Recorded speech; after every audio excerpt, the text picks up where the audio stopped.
Female perspective. Why men go their own way. I'm here to talk to you about MGTOW. Some of you may have heard of it, but don't really know what it is, and some of you may be staunchly against it.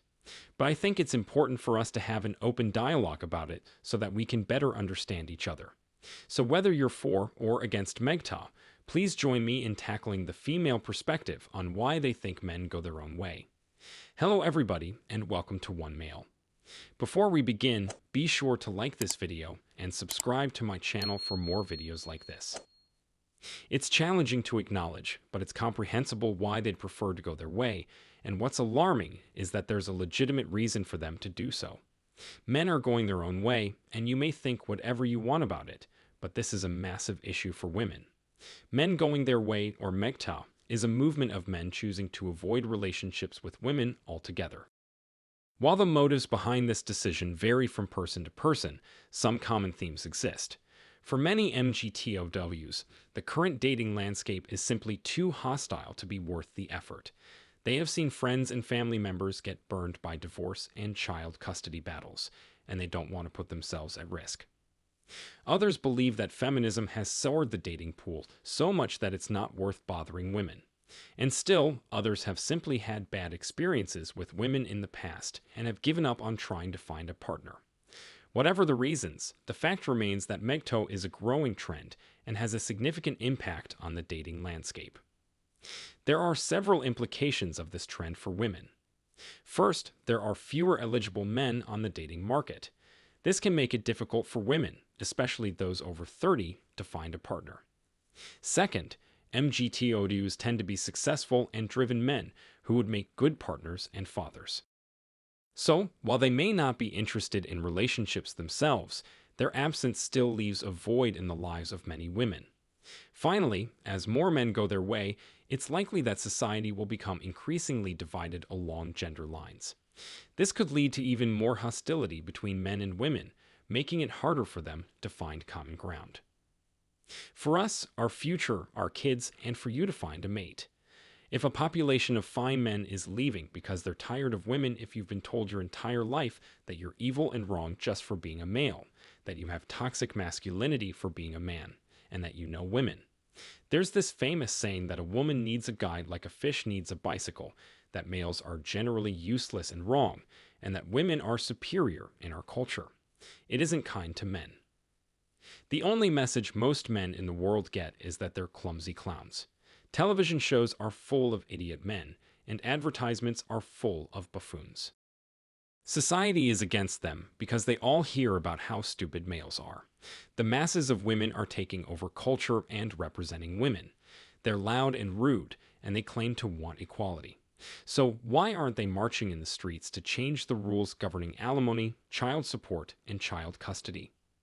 In recent years, there has been an increased focus on gender equality. This has led to many positive changes for women, who now enjoy more significant opportunities and recognition than ever. However, there is also a downside to this increased focus on gender equality.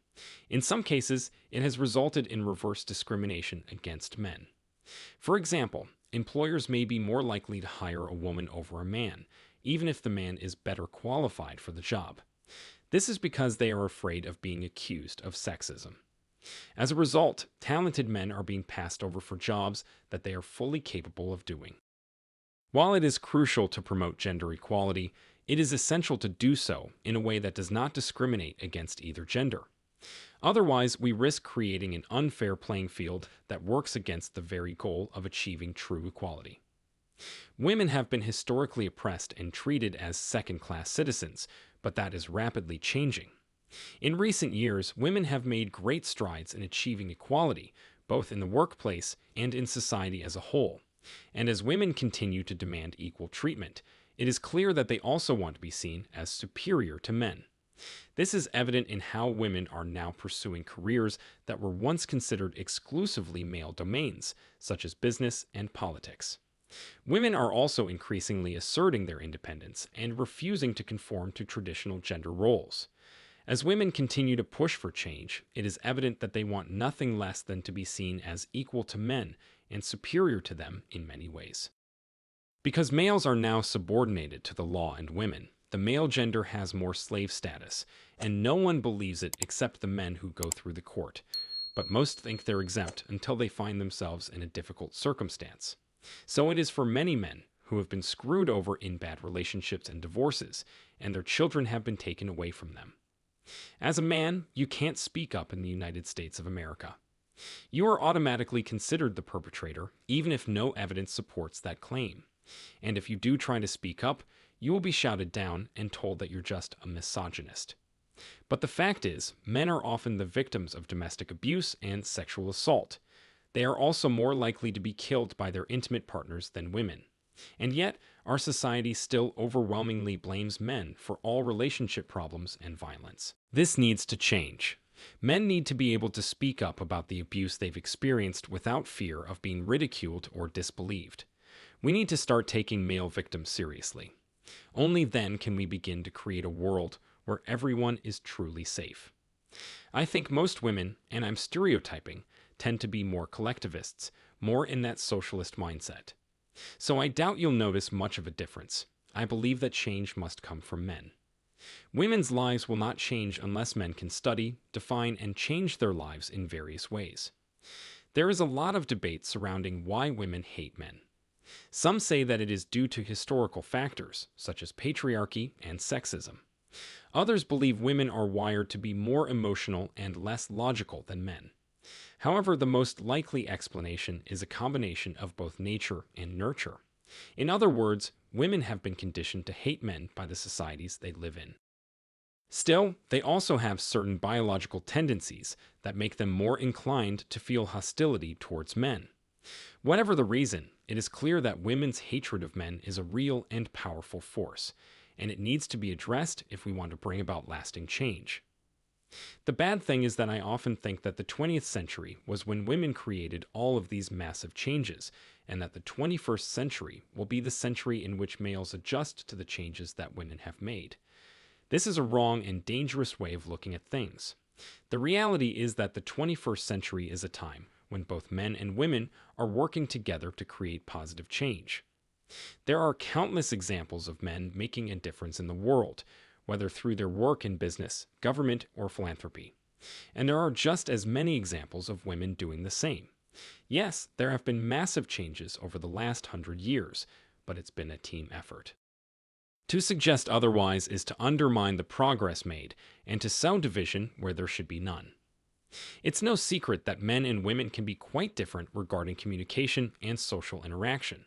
And while there are certainly benefits to having both genders represented in any given situation, there are also times when it makes sense for men to stick to their kind. One of those times is when women are overly critical or hostile towards them.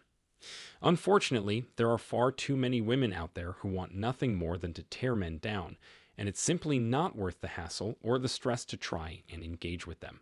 So instead, men often choose to keep to themselves and avoid interactions with these types of women.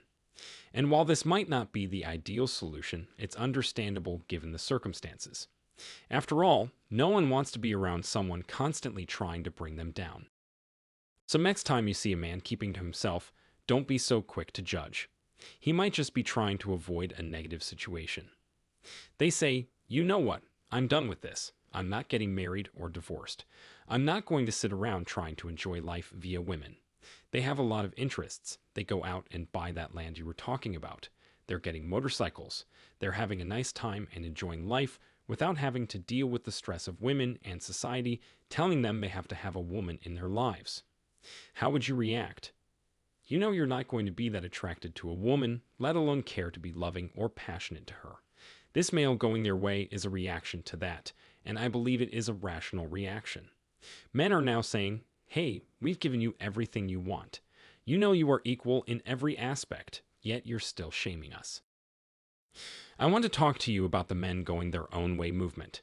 You've probably heard much about it lately, but is it getting popular? How famous is this concept now? In this video, I will break it down for you and explain why more and more people are choosing this lifestyle, and yes, especially celebrities. Make sure to check this video out and find out more about men going their own way.